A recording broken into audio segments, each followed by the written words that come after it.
I like to think about earning with these 3 skills. And if we learn these skills, they can be our platform for every single decision we make. My number one skill, to me, this is the foundation, the platform skill for all earning multipliers. When you know this skill, you are going to earn more than 1 point on every single thing that you buy. So this is how that we start earning on everything, and that is know our bonus categories. Those extra points we get from our credit cards simply from using the card at the right store, giving you extra points for using the right card at the right time, is the number one skill to have. So that's the number one thing you want to do. Take your time to learn your bonus categories, whether you have 1 card or 10 cards. Know those bonus categories. Know which card earns you the most every time you make a purchase. Kind of to reiterate what I just said here is it seems simple, right? It seems like, all right, well, learn your categories. It's no big deal. But remember, things change all the time, including our categories. These categories do change. Our banks mix it up on us. So we really want to be diligent of knowing which card to use when. When is it 4 times? When is it 5 times? Is there a special that gives us 10 times? Knowing your bonus categories and consistently thinking about it every single purchase we make. Kira, you've talked before about these stickers that you can put on the cards to kind of help remind you, right? Exactly. And there are lots of tools out there to help remind you. Maybe you like to just type your bonus categories in an Excel spreadsheet. Maybe you want to buy these stickers that you can get off of Amazon. You put them on your card. They're going to remind you your bonus categories. Maybe you're using tools like card pointers. We have card pointers here in the village recently, or SaveWise, and they're going to help you learn your categories. There are lots and lots of tools that exist out there to kind of act as an aid to help you learn your bonus categories so that you're making the right choice every single time. So this is my second skill that everyone should try to understand as they're becoming proficient in earning multipliers. And that is card linked offers. I feel like this is an opportunity that is very often ignored. And the reason it's ignored is because it takes a teeny tiny bit of effort. So our bonus I know. We don't like to work here. I told you I was going to keep it simple, but this does require a little bit of work.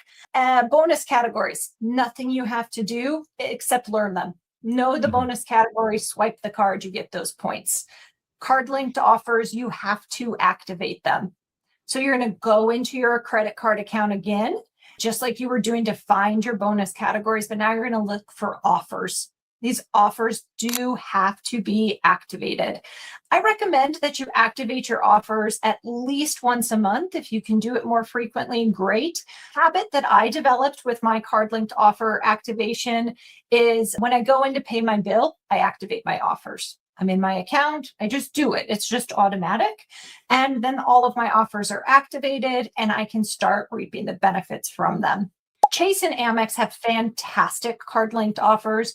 Bilt has a much more abbreviated list of card linked offers, but you just want to be in your account looking at your offers and activating them. Something I want to talk about card linked offers, I didn't put it on the slides here, but I do want to mention it to the group, is they're targeted. They're targeted to you.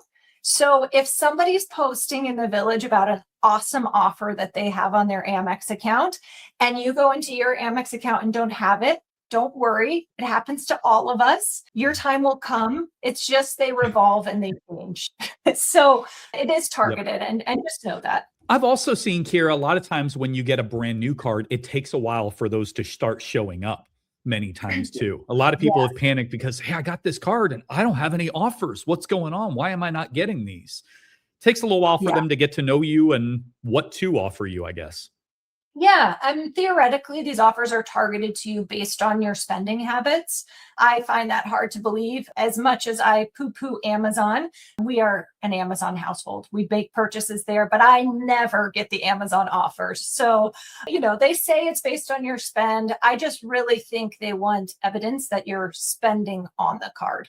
So those offers may take a payment cycle or two to really populate into your account. Some people are dropping some of the ones that they've seen. Tony mentioned an extra 2,000 points for purchasing Coffee. Listen, I'll spend some money on coffee. That's a regular thing in our household. So getting bonus points on top of it is a huge win. You hit it out of the park.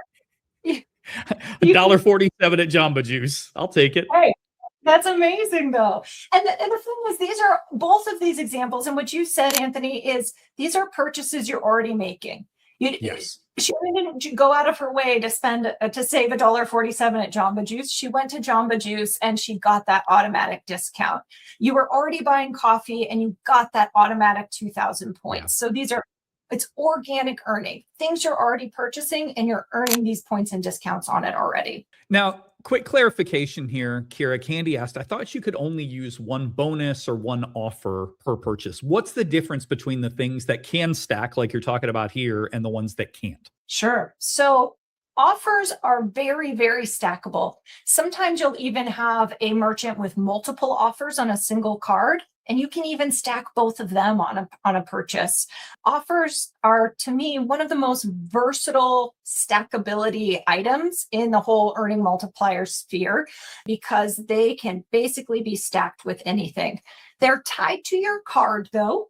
So you have to be paying with the card that it's activated on. So if you have an offer on your Amex card and on your Chase card, you can't get both of them because you can't pay with both of the cards unless you split up your purchase. But we don't need to go down that rabbit hole. Typically, it's, the offer's tied directly to your card. The offers are always going to stack with your bonus categories in the card, so those built-in multipliers.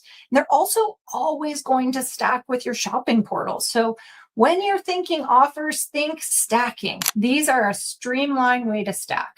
Number 3, this is mastering shopping portals. Shopping portals can be some of the easiest points you earn because they are big multipliers. They do require maybe a step up in effort from our first and second skills, because you do have to navigate to them. They're not going to just automatically happen.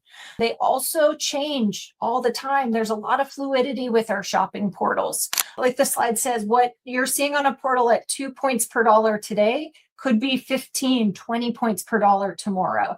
So diligence is the key with shopping portals. Watch your portals, watch how they change over time. When we're talking stacking and what is stackable, portals do not stack with one another. So you have to choose one shopping portal, but that one shopping portal will stack with our other 2 skills. So our bonus categories and card linked offers will stack with a single shopping portal. So my belief is when you're making an online purchase, you should always start at a portal. Love it. Kira, let me ask you a question or two here. This is coming up in the chat a lot. Number one, can you give us just a quick 1-sentence summary of what a shopping portal is? And then a lot of people want to know, Kira, what are some of your favorites? There's a lot of them out there. What are some of your favorite ones to target and why? Sure. So a shopping portal is basically a marketing company. They team up with various points or miles companies, airlines, Amex, etc. And they use that as a way to market a business. And when you shop at that business, they reward you in miles or points. So for example, I'll go back to Macy's. Macy's is associated with lots of shopping portals, airlines and Amex and Rakuten and Chase and Capital One. And so when you shop at Macy's and tell Macy's that you would like to earn Capital One points, Capital One is going to pay you a commission for shopping there. So a shopping portal is a way to multiply points on an everyday purchase. I feel like I made that a little more confusing than it had to be. But really what our shopping portals are doing are giving us points for shopping without having to spend extra money. It's a multiplier on our existing purchase. And those things kind of add up. I mean, you could, with the shopping portal, you're getting the points that are on your card to begin with, like we talked about earlier. Your offer should still work if there was an offer on your card, because even if you went through like Rakuten, you're still ultimately buying directly from the company. Exactly. And then you get the shopping portal offer as well. Kira, did I just stack live on stream? Free skill stack. I love it. And that's the idea. And that's why y'all, Kira is teaching this to us, because that thinking can be applied to whatever my purchase is. We've seen people talk about school supplies, dog food, coffee. This strategy can be applied to every single purchase that you make.